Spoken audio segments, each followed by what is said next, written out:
Desde Panamá hasta México. Sígale el pulso a la información mesoamericana desde la visión de los movimientos sociales. Informativo Voces Nuestras, una producción de la Asociación Voces Nuestras. Hola, qué alegría volver a encontrarnos. Muchas gracias por abrirnos un espacio en su día y acompañarnos una semana más. Ya sea que usted nos acompañe en este recorrido informativo desde su casa, el trabajo o en el camino, compartiendo con otras personas en su comunidad. Yo soy Génesis R. Cruz y le doy la bienvenida a esta emisión número 927 del informativo mesoamericano Voces Nuestras.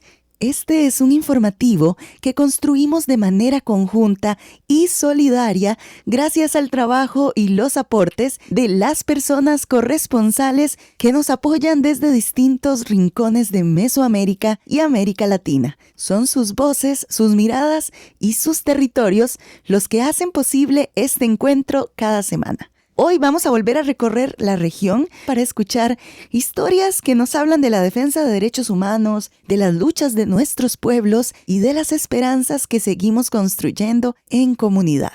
Comencemos con los titulares de esta semana.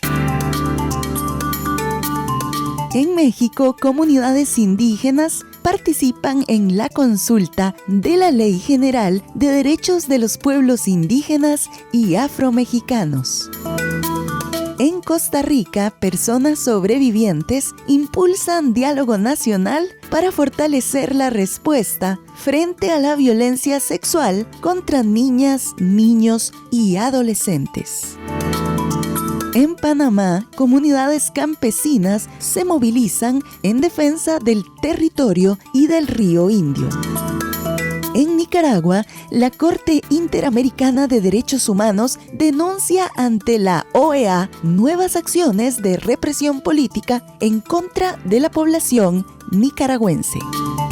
En Guatemala, La Bomba de Dios, una reflexión sobre la memoria y las consecuencias de Hiroshima y Nagasaki. En México, organizaciones alertan sobre los impactos del fracking ante recomendaciones para extracción de gas no convencional. Y también en México, pueblos organizados preparan la 7ª Asamblea Nacional por el agua, la vida y el territorio. Nos unen nuestros territorios, nuestras historias, nuestras culturas. Informativo mesoamericano, Voces Nuestras. Gloria Ondina Morales Alvarado, de Radio La Voz de Colomba, desde Quetzaltenango de Guatemala, porque la pasión por la radio también es una bonita manera de poder comunicarse con los demás y de seguir incidiendo también por una mejor sociedad. Voces Nuestras, Centro de Comunicación Educativa. Seguimos las voces nuestras. En México. En el marco del Día Internacional de los Pueblos Indígenas, en México avanza el proceso de consulta sobre la propuesta de Ley General de Derechos de los Pueblos Indígenas y Afromexicanos. La iniciativa busca reconocer y fortalecer los derechos de estos pueblos, mientras comunidades de distintas regiones participan para expresar sus propuestas, preocupaciones y expectativas sobre el contenido de la ley. A continuación escucharemos una producción de Radio Guayacocotla que recoge información sobre este proceso y algunas voces que forman parte de la consulta. Saludos a toda América Latina y el Caribe. Desde Radio Guayacocotla en México, les compartimos la siguiente información. En el marco del Día Internacional de los Pueblos Indígenas, queremos recordar que esta no es una fecha para celebrar, sino para reflexionar sobre los retos que siguen enfrentando nuestros pueblos. A lo largo de estos años de camino de Radio Guaya, acompañando a las comunidades nahuas, tepehuas, otomíes y a los pueblos campesinos, hemos sido testigos de las constantes violaciones a los derechos humanos, del desplazamiento provocado por la crisis climática, del aumento de la migración y de las amenazas contra quienes defienden su territorio frente a la llegada de megaproyectos extractivos. Por eso, este día también nos recuerda que aún existen muchas deudas pendientes de los gobiernos con los pueblos originarios. En México, actualmente se impulsa la Ley General de Derechos de los Pueblos Indígenas y Afromexicanos. El proceso de consulta está dividido en varias etapas: la fase informativa, la deliberativa y las asambleas regionales. Sobre este proceso, compartimos la voz de Hugo Aguilar Ortiz, presidente de la Suprema Corte de Justicia de la Nación. Para garantizar el cumplimiento de sus derechos y su desarrollo integral, intercultural y sostenible, en particular la asignación directa de recursos públicos, como ya ocurre con el Fondo de Aportaciones para la Infraestructura Social, conocido como el FAISPIAM, que ahora mismo ya se está entregando de manera directa a nuestras comunidades, y el anexo transversal 10 del PEF, que en este momento tiene alrededor de 99 programas presupuestarios con un monto de alrededor de 253,000 millones de pesos. Y finalmente un libro octavo de responsabilidades, procedimientos, delitos, sanciones y el juicio de amparo indígena y afromexicano, que la idea es que los agravios cometidos en su contra sean debidamente sancionados y que sus derechos sean tutelados por el juicio de amparo indígena y afromexicano. Esto es una innovación porque el juicio de amparo, como todos sabemos, garantiza los derechos individuales. Ahora la idea es que el juicio de amparo garantice los derechos colectivos de nuestros pueblos, de nuestras comunidades. Sin embargo, en muchas comunidades existe una preocupación. La información sobre esta propuesta de ley no ha llegado de manera clara ni suficiente. Hay personas que aún no saben de qué trata la iniciativa o que ni siquiera están enteradas de que el proceso de consulta ya comenzó. Esto genera dudas, porque la etapa deliberativa inicia sin que todas las comunidades hayan tenido información. Desde Radio Guayacocotla salimos a preguntar qué opina la gente sobre esta nueva ley. Pues de la ley que están ahorita platicando, que quiere decir que sí, que atiendan bien a las personas, vengan de donde vengan y tengan el lenguaje que tengan, porque pues todos tenemos derecho, todos somos humanos y tenemos derecho a todo. Ahora sí que nos reconozcan y que si es una ley que sea para nuestro bien y para que nos reconozcan también, para que nos favorezca, vaya más que nada. Si esta ley realmente busca responder a las demandas históricas de los pueblos originarios y afromexicanos, es fundamental que se construya con información accesible, con tiempo suficiente para el diálogo y con una participación libre, previa e informada para las comunidades. Para el informativo Voces Nuestras les acompañó Leticia Hernández de Radio Guayacocotla, La Voz Campesina en México. En Costa Rica. En el marco del 9 de agosto, Día de Solidaridad con las personas sobrevivientes de violencia sexual padecida en la infancia o adolescencia, se realizó en Costa Rica el tercer Foro Nacional ¿Quién protege a las niñas, niños y adolescentes frente a la violencia sexual? Desafíos de Costa Rica para prevenir, atender y acompañar. Este espacio reunió a personas sobrevivientes, organizaciones sociales, instituciones y representantes legislativos para analizar los desafíos pendientes en materia de prevención, de atención y garantía de derechos. El reporte es de Voces Nuestras. Para mí, como diputado de la Asamblea Legislativa, como costarricense y como joven, es un honor darles la bienvenida en este espacio. La jornada que están viviendo ustedes hoy es la tercera jornada, el tercer año consecutivo en que Costa Rica hacemos una valoración sobre esta importancia. Surgió a partir del caso Brisa de Angulo, quien transformó una experiencia vivencial como sobreviviente de la violencia sexual en una lucha por la justicia que llegó hasta la Corte Interamericana de Derechos Humanos, el mayor y máximo tribunal de derechos humanos en nuestro continente. Su caso nos recuerda que cambios legales e institucionales casi siempre comienzan con personas que se atrevieron a pedir justicia cuando había pasado mucho tiempo y cuando se les dijo, ya para qué, no pierdan el tiempo que ya fue demasiado, mejor perdónelo, olvídelo y pase la página. Esas personas dijeron, no. No vamos a olvidar, no vamos a pasar la página, vamos a resolver y a buscar y a exigir justicia. Y si no nos la quieren dar los tribunales, vamos a exigirla y vamos a construirla. Y eso es lo que ha permitido que organizaciones como Voces Libres hayan planteado una iniciativa tan fuerte como la ley de memoria, que es la que permitió extender la prescripción de los delitos penales sexuales cometidos contra menores de edad hasta más de 25 años después de que la víctima, el sobreviviente, cumpliera 18 años.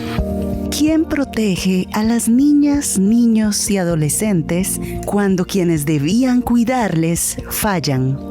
Esa fue la pregunta que reunió este miércoles 5 de agosto a sobrevivientes, especialistas, organizaciones sociales y representantes políticos en la Asamblea Legislativa, durante el foro organizado por Voces Libres contra la Violencia Sexual, la Iniciativa Regional Resilientes e Inquebrantables y la Asociación Voces Nuestras.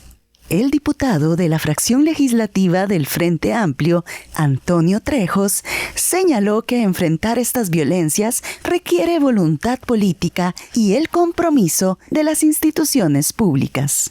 Lo que empezó como un pequeño fósforo se convirtió en un gran chispero y un incendio de justicia que exige que no haya más impunidad en estos casos. Para mí, no como diputado, como costarricense, es un honor ser partícipe, facilitarles este espacio. Será año tras año, pero quiero que sepan, con un agradecimiento especial, aquí tienen las puertas abiertas de mi despacho, de nuestra fracción, pero también buscarles y abrir las puertas en otras fracciones legislativas para sus propuestas y sus quejas también como ciudadanos, de los retrasos en el Poder Judicial, los retrasos y los problemas que muchas veces tienen las víctimas en tener que exponer su situación públicamente, no una vez, sino múltiples veces solo para que inicie un caso. Tenemos que combatir y destruir esas lógicas patriarcales y esas lógicas de injusticia que están tan lamentablemente normalizadas en nuestro país. Este foro se realizó en el marco del Día de Solidaridad con las personas sobrevivientes de violencia sexual padecida en la infancia y la adolescencia, que cada 9 de agosto moviliza a miles de personas en América Latina y el Caribe para exigir verdad, justicia y reparación. Desde la experiencia de quien sobrevivió a la violencia sexual institucional y transformó esa historia en incidencia política, Anthony Venegas, de la Coordinación de Voces Libres, recordó que escuchar a las personas sobrevivientes también significa reconocerlas como protagonistas de los cambios que el país necesita. Hablar de este tema nunca es sencillo. Y porque cuando hablamos de violencia sexual en contra de niños, niñas y adolescentes, no estamos hablando únicamente de un delito. Estamos hablando de una de las violaciones más graves a los derechos humanos. Una violencia que deja huellas profundas en la salud, en la confianza, en las relaciones, en el desarrollo y muchas veces en el proyecto de vida de las personas que sobreviven a estos delitos. Lo sé, no solo porque llevo años trabajando en este tema, sino porque también lo viví y me toca sobrevivirlo diariamente. Costa Rica ha dado pasos importantes y creo que sería injusto decir que no ha habido avances. En los últimos años se han impulsado reformas que fortalecen la protección de los niños frente a la violencia sexual, entre ellas la Ley de Derecho al Tiempo, de la cual tuve el honor de ser uno de los impulsores, y la Ley contra el Silencio en Delitos Sexuales en Perjuicio de la Niñez y de Personas con Discapacidad, que fortaleció el deber de denuncia y la responsabilidad institucional. Eso fue un paso importante, pero reconocer los avances no significa conformarnos, porque una buena ley por sí sola no cambia la realidad. Las leyes son herramientas.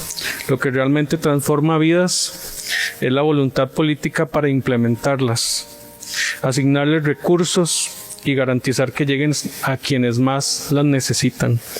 Y tan importante como aprobar una ley es preguntarnos qué pasó después.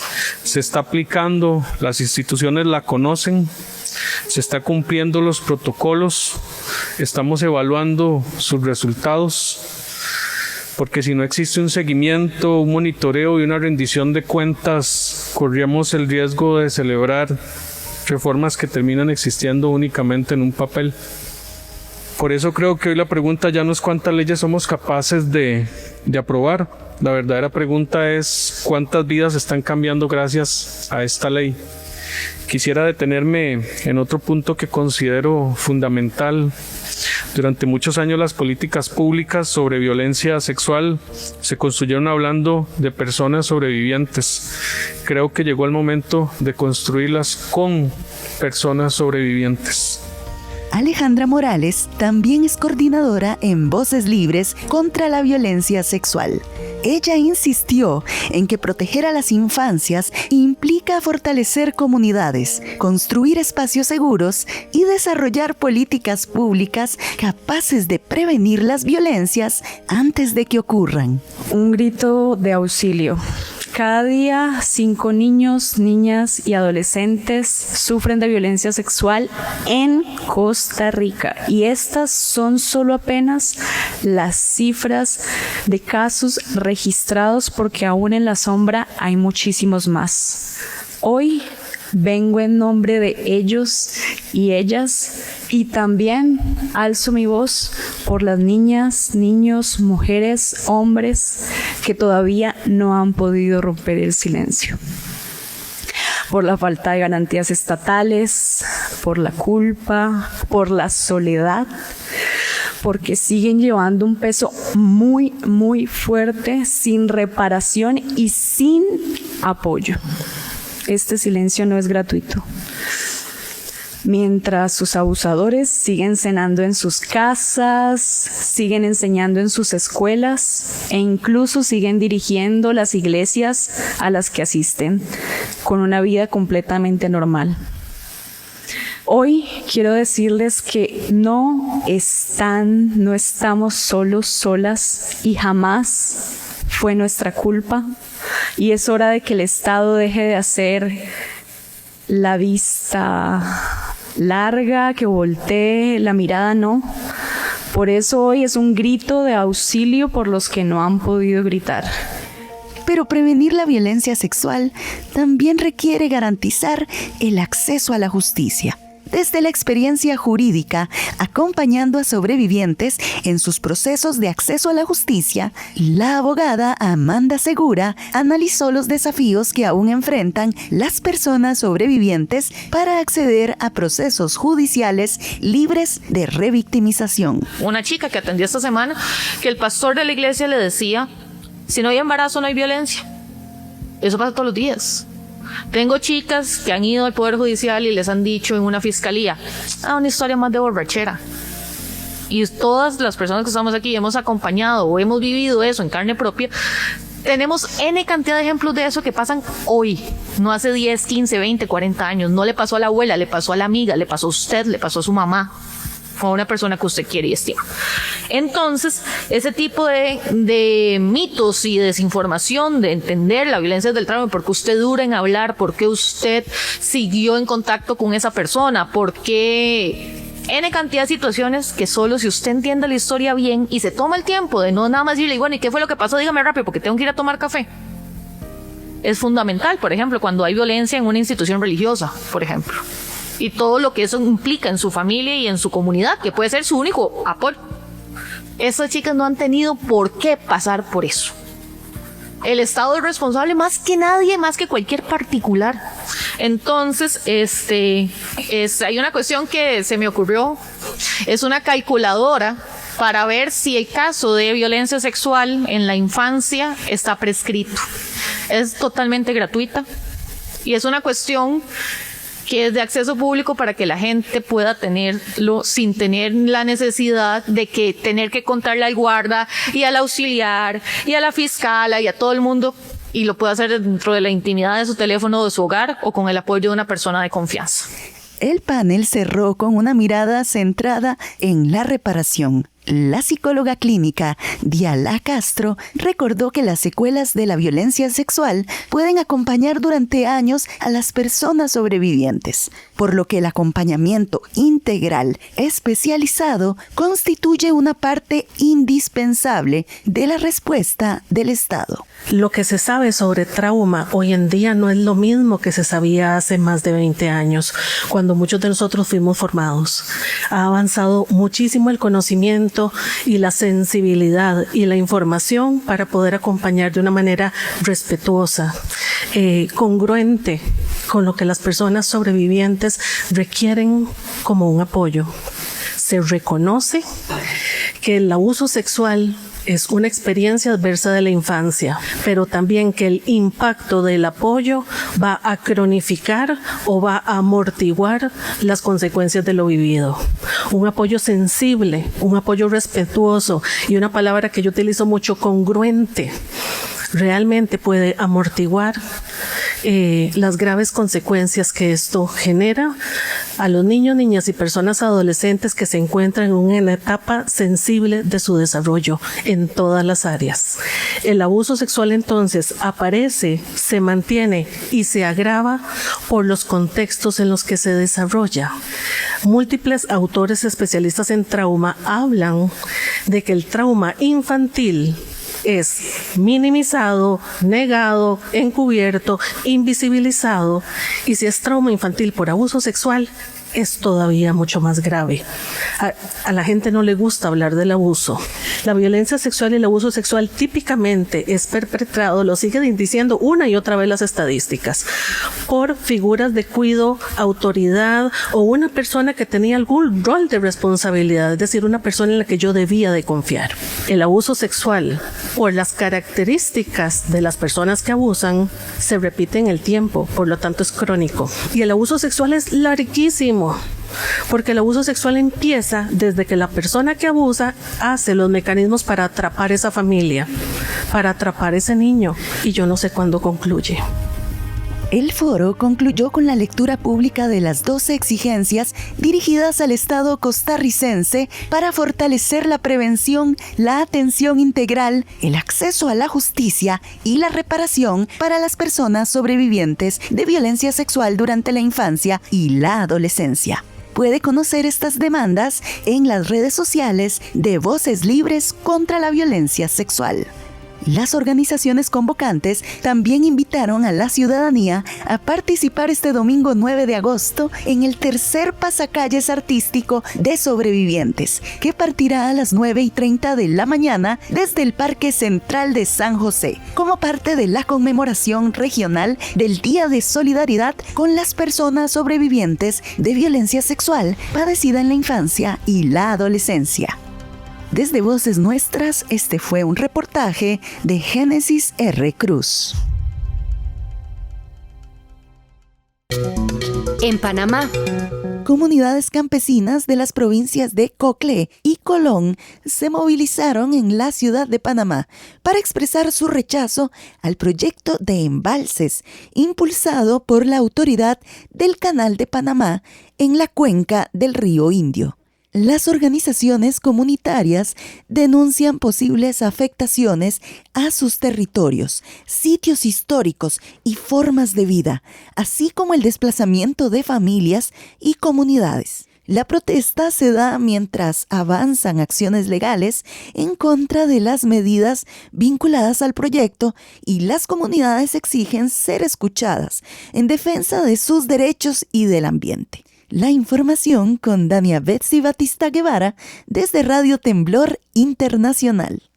Comunidades campesinas provenientes de la provincia de Coclé y Colón marcharon en rechazo al proyecto de embalses promovido por la Autoridad del Canal de Panamá, ACP, en la ciudad de Panamá el pasado 3 de agosto de 2026.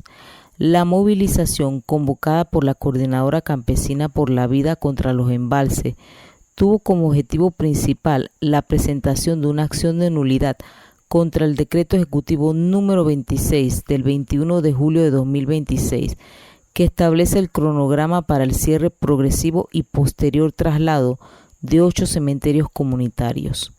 Además, contra el desalojo forzado de familias y el despojo de sus tierras y sitios históricos en función del impositivo de reservorio multipropósitos que abastecerá de agua las operaciones del canal interoceánico que sufre los efectos del cambio climático. Las acciones de protesta pacífica continuarán hasta que se suspenda esta iniciativa canalera que representa una violación a los derechos humanos y al Acuerdo de Escazú. Por otro lado, es preocupante la detención arbitraria en días pasados contra el campesino Fabián Castillo de la comunidad de El Limón de Penonomé, quien se opone al embalse de Río Indio, y un juez comunitario le impuso orden de alejamiento en sitios donde se encuentran contratistas de la Autoridad del Canal de Panamá ACP, incluyendo viviendas, fincas, lugares de trabajo o estudio. La medida también contempla protección policial para ese personal y advierte sobre sanciones en caso de incumplimiento. Porque de todas maneras pues mi terreno está ahí y entonces ahora ellos dijeron que yo no puedo entrar al terreno porque ellos van a perforar eso. Quiera o no quiera, ellos van a perforar eso. Porque el señor, ¿cómo se llama el administrador del canal? Él ha ordenado que ya ese terreno ya está a favor de ellos, ¿no? Desde Panamá, soy Dania Betsy Batista de Guevara, Radio Temblor Internacional para el informativo Voces Nuestras. En Nicaragua.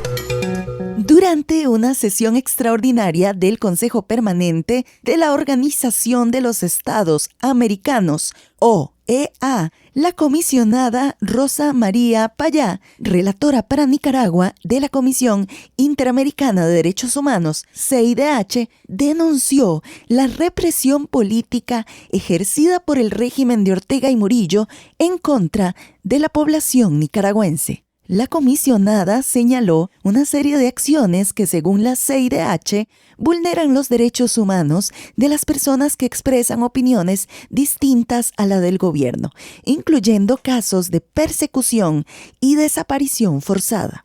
La relatora para Nicaragua también manifestó su preocupación por las medidas impulsadas por el régimen para desmantelar de manera definitiva el sistema electoral del país. La Comisión ha venido documentando a través del NECENI persistentes y graves violaciones a los derechos humanos en Nicaragua, las detenciones arbitrarias, las desapariciones forzadas, la persecución religiosa, la violencia contra los pueblos indígenas y afrodescendientes y la represión política de la dictadura de Ortega Murillo han instaurado el miedo en la ciudadanía. Los nicaragüenses viven bajo un régimen sin garantías ni libertades que intenta silenciarlos sistemáticamente. Según información de la sociedad civil, más de 40 personas permanecen detenidas por motivos políticos y al menos 10 de ellas continúan en situación de desaparición forzada. La comisión denunció la muerte bajo custodia del líder indígena Miskitu, Brooklyn Rivera, tras más de 2 años sin conocerse su paradero. Después de su fallecimiento, las autoridades negaron la entrega de su cuerpo y detuvieron arbitrariamente a los familiares y a las autoridades comunitarias que reclamaban sus restos en Managua. Los 6 permanecen en condición de desaparición forzada desde entonces, lo que profundiza aún más el impacto colectivo sobre el pueblo miskitu. Asimismo, desde finales de junio, se desconoce el paradero del obispo emérito de Estelí, Monseñor Abelardo Mata Guevara, mayor de 80 años y beneficiario de medidas cautelares, que fue detenido junto con otros sacerdotes tras participar en actividades religiosas. En el 2026, la Comisión recibió información sobre la cancelación arbitraria de las licencias profesionales de cientos de abogados sin ningún proceso disciplinario y sin debido proceso, lo que debilita aún más el acceso a la justicia y el derecho a la defensa en un sistema de administración de justicia que ya estaba quebrantado por la ausencia de independencia judicial. Es en este ambiente que el pasado 19 de julio, Daniel Ortega anunció públicamente unas intenciones que ya todos conocíamos: afirmando que en Nicaragua no volverá a haber elecciones. Días después, el 28 de julio, se presentó una iniciativa de reforma constitucional que propone ampliar de 6 a 7 años el mandato de la llamada copresidencia, permitir su renovación y elevar al rango constitucional restricciones que impedirían la participación política de sus opositores. La Comisión ya había advertido en su informe anual del 2025 que la reforma constitucional aprobada el año pasado modificó más de 100 artículos de la Constitución, consolidó un régimen incompatible con los principios de la democracia representativa y eliminó la separación de poderes al concentrar el poder en la copresidencia. Estas nuevas medidas profundizan ese proceso al eliminar las condiciones necesarias para la alternancia democrática y restringir aún más el ejercicio de los derechos políticos. La Comisión Interamericana reitera su repudio a esta iniciativa por ser incompatible con el artículo 23 de la Convención Americana sobre Derechos Humanos y con los principios de la Carta Democrática Interamericana. Aunque el régimen de Ortega y Murillo retiró en 2023 al Estado de Nicaragua de la Organización de los Estados Americanos en un intento por evadir responsabilidades señaladas en distintas denuncias sobre violaciones a derechos humanos, la ciudadanía nicaragüense continúa bajo la protección de los instrumentos interamericanos, afirmó la comisionada de la CIDH. Durante la sesión de la OEA realizada el miércoles 5 de agosto, 10 países propusieron convocar de manera urgente una consulta de cancilleres del continente para definir acciones que permitan presionar al gobierno nicaragüense a revertir estas medidas y avanzar hacia condiciones de democracia, con elecciones libres y transparentes. El régimen de Ortega y Murillo tiene previsto aprobar el próximo 3 de septiembre nuevas reformas constitucionales que, según organizaciones opositoras y organismos internacionales, limitarían aún más la participación política de la oposición. Con la visión de los movimientos sociales. Informativo Voces Nuestras. Estoy cansada. Hablemos claro, sea cual sea la razón. Si te forzaron a tener relaciones sexuales, si el condón se rompió durante la relación sexual, si no te sentís segura, vos podés, y es tu derecho, solicitar anticoncepción de emergencia en EVAIS, farmacias, clínicas privadas, atención de urgencias, etc. Yo creo que es nuestro derecho a la prevención sin juicios. Parece mentira. Es un mundo de hombres todavía. Prevención sin prejuicios. Un mensaje de la Colectiva por el Derecho a Decidir. Ustedes para afuera su camino. En Guatemala. El escritor Eduardo Galeano escribió: los pocos sobrevivientes deambulan, mutilados, sonámbulos, entre las ruinas humeantes. Iban desnudos y en sus cuerpos las quemaduras habían estampado las ropas que vestían cuando ocurrió la explosión. En los restos de las paredes, el fogonazo de la bomba atómica había dejado impresas las sombras de lo que hubo: una mujer con los brazos alzados, un hombre, un caballo atado. 3 días después, el presidente Harry Truman habló por radio.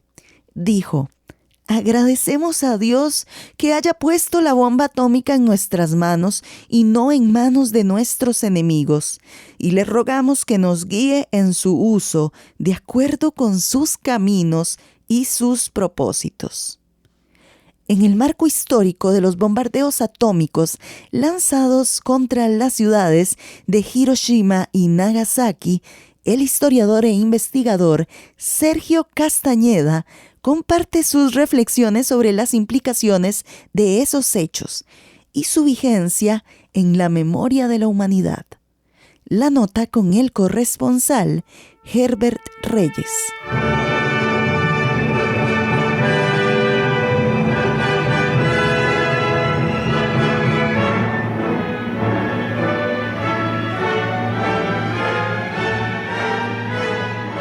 Como es sabido, el 6 de agosto se conmemora, se recuerda el lanzamiento de la bomba atómica por parte de Estados Unidos a la ciudad de Hiroshima, Japón. En este deleznable acontecimiento, las consecuencias fueron la muerte de miles de personas, en su gran mayoría civiles. Las estimaciones más serias señalan que aproximadamente 80,000 personas murieron en segundos. A finales de ese año, en 1945, la cifra ascendía a 140,000.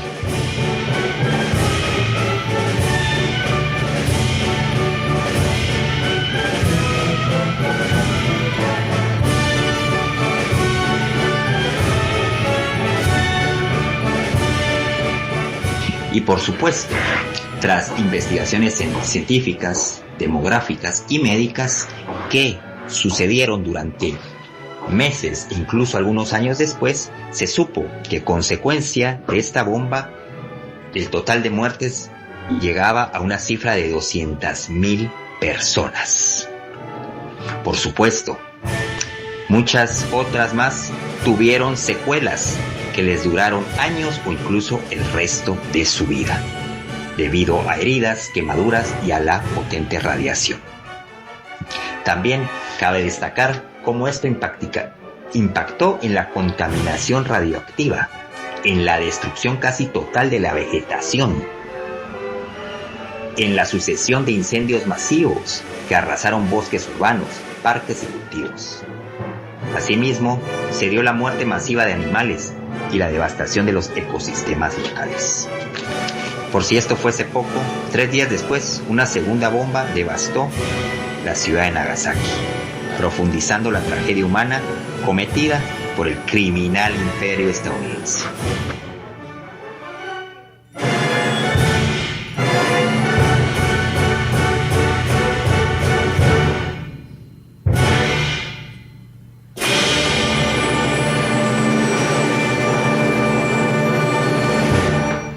Por ello, cada 9 de agosto son diversos movimientos sociales de América Latina quienes conmemoran y buscan impulsar cada vez más el Día Internacional de los Crímenes de Estados Unidos contra la Humanidad, como una jornada de memoria, de denuncia y de profunda reflexión sobre las consecuencias de la guerra, de los crímenes de lesa humanidad, del intervencionismo y de las terribles acciones bélicas que el imperialismo del norte ha llevado en contra de diferentes países en diferentes regiones a lo largo del mundo.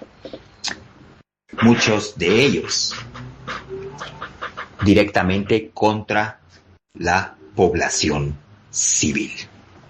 Es así como este tema respecto a este acontecimiento debe seguir siendo dialogado, problematizado y por supuesto recordado de manera crítica y reflexiva, y siempre desde una memoria de la posibilidad que invite a organizarnos, a tomar conciencia y a saber que se debe actuar de tal manera para, en la medida de lo posible, luchar porque este tipo de sucesos no vuelvan a realizarse.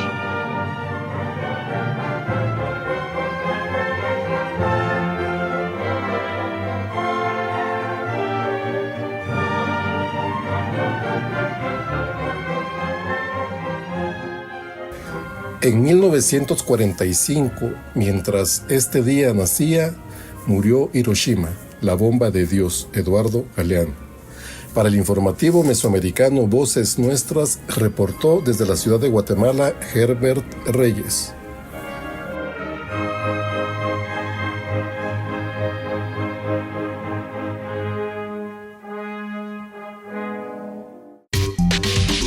Con la visión de los movimientos sociales.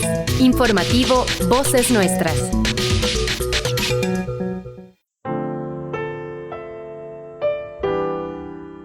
Yo soy Laura, soy comunicadora social, feminista, ecologista y mamá. Mi nombre es Andrea Cuenca Botey, soy psicóloga, Tengo 39 años. Trabajo en la Universidad Estatal a distancia. Y mi maternidad ha sido una aventura, un reto y un volver a lo simple. Para mí la maternidad es un ejercicio revolucionario de dulzura y de responsabilidad. Celebremos las maternidades libres y elegidas. Un mensaje del Observatorio de Género y Medio Centroamericano, GEMA, con apoyo de UAC. En México. Un comité científico en México que analiza la extracción de gas natural en yacimientos no convencionales recomendó el uso del agua salada en los procesos asociados con esa actividad. Sin embargo, las 40 organizaciones que integran la Alianza Mexicana contra el Fracking advierten sobre los riesgos ambientales y sociales de esta práctica, señalando posibles afectaciones a los territorios y un alto costo para las comunidades. La información con nuestra compañera Reina Melchor Rivas desde Radio Teocelo en Veracruz, México. Saludos a toda América Latina. Durante la conferencia de este jueves, la presidenta de México y los integrantes del Comité Científico sobre la Extracción de Gas Natural en Yacimientos No Convencionales dieron a conocer que los trabajos o las recomendaciones es usar agua salada, garantizar que no se obtenga de mantos de agua dulce para consumo humano, usar aditivos menos contaminantes y hacer consultas públicas. También se pronunciaron por prohibir este tipo de técnicas en la cuenca Tampico-Misantla, localizada entre Tamaulipas y Veracruz, como parte de sus 10 recomendaciones derivadas del primer resultado de análisis, con la intención de disminuir las importaciones y la dependencia del gas conveniente, principalmente a Estados Unidos, como lo dio a conocer la presidenta Claudia Sheinbaum. Que nos permite evaluar, además como un comité científico de distintos puntos de vista, que nos permite evaluar, en este caso, la posible producción de gas no convencional en nuestro país. Y fueron muy claros en las 10 recomendaciones. Primero, antes de iniciar cualquier explotación de gas natural no convencional, hay que fortalecer las fuentes renovables de energía. 2, usar más eficientemente la energía. Quiere decir equipos de eficiencia que nos permitan tener el mismo servicio, pero con otros equipos de generación, de producción y de consumo de energía. 3, aprovechar el gas que se quema en la atmósfera. 4, aprovechar el potencial todavía que hay de gas convencional. Ya para hablar de gas no convencional, nos piden prohibir la explotación de gas no convencional en la cuenca Tampico-Misantla. Es principalmente Veracruz y una parte del sur de Tamaulipas, porque es social y ambientalmente inviable. Lo vamos evidentemente a reconocer. Haya una consulta pública antes de iniciar cualquier tipo de producción en la zona. Sin embargo, ya generó reacciones por parte de la Alianza Mexicana contra el Fracking. En conferencia de prensa este mismo jueves, Beatriz Olvera señaló los riesgos y lugares no convencionales donde viven cerca de 1.300.000 personas, tan solo en el área donde están ubicados estos yacimientos de origen no convencional que se pretende extraer. Estamos compañeros y compañeras que hacemos parte de la Alianza Mexicana contra el Fracking para expresar la postura de las organizaciones y territorios que hacemos parte de esta alianza. En reacción a lo que comentaba hoy la presidenta, el primero tiene que ver con la importancia de la cuenca Sabinas Burro Picachos como una zona con vida. Ya hemos escuchado incluso en otros foros acerca de que pues esta zona es prácticamente desértica, acá no hay vida, acá no habrá impacto, y justamente eso es algo que quisiéramos apuntar. Esta zona, esta cuenca pues comparte en particular en toda el área de no convencionales, va a compartir territorio en Coahuila, Nuevo León y Tamaulipas, y en esta zona, en el área de no convencionales, viven cerca de 1.3 millones de personas. Tan solo en el área donde están ubicados estos yacimientos de origen no convencional que se pretenden extraer. Además de estos habitantes, pues hay localidades urbanas, pero también existen 1.850 localidades rurales También tenemos que parte de este territorio, 16% corresponde a propiedad social. Hay 151 ejidos, hay comunidades y también una porción del pueblo Kikapú. Para Contacto Sur reportó desde Radio Teocela en Veracruz, México, Reina Melchor Rivas. Noticias con identidad mesoamericana. Informativo Voces Nuestras. Alerta: Guatemala, El Salvador, Honduras, Nicaragua, Mesoamérica está en riesgo. Las personas defensoras de derechos humanos son aquellas que han decidido dar su vida y sus capacidades para defender los derechos de todas las personas. Las personas defensoras brindan su tiempo y sus capacidades para exigir el respeto de nuestros derechos y visibilizar situaciones de injusticia social, combatir la impunidad y fortalecer los procesos de desarrollo democráticos en la región. En muchos casos, su vida o la de sus familiares corre riesgo debido a las amenazas, la persecución judicial o mediática o la criminalización que reciben por las actividades que realizan. Las personas defensoras de derechos humanos son un actor clave para el fortalecimiento democrático y el desarrollo social en la región. Mesoamérica está en riesgo. Urge crear un ambiente propicio para la defensa de los derechos.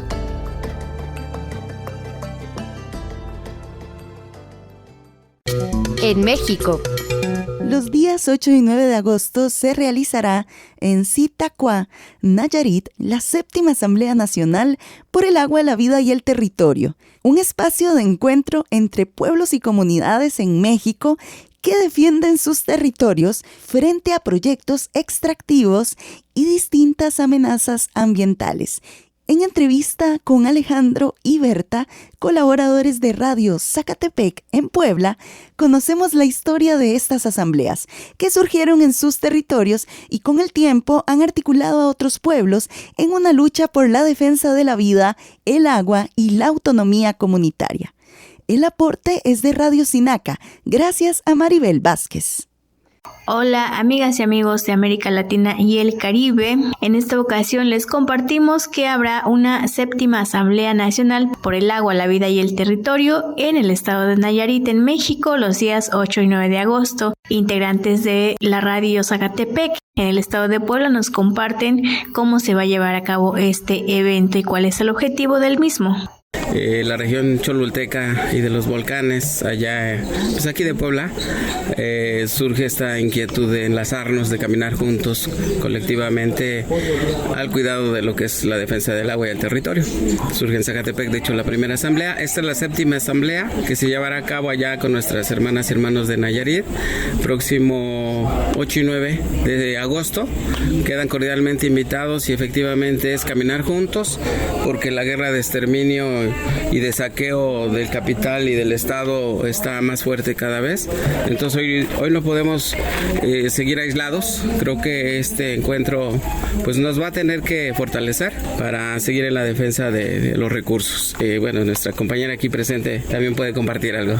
Soy ahora sí que colaboradora de Radio Zacatepec y pues sí, esta ya 7ª Asamblea Nacional por el Agua y la Vida es bien importante porque congrega a todos los pueblos que estamos en lucha en la defensa de los territorios, el agua y la vida, y definitivamente nos fortalece porque ahorita en Nayarit pues es la cuestión llegar y con todos los pueblos que llegan allí, que formamos parte del Congreso Nacional Indígena, pues es fortalecernos por la situación tan difícil de toda esta estructura capitalista que está muy fuerte contra los pueblos, ¿sí? De acabar con los pueblos.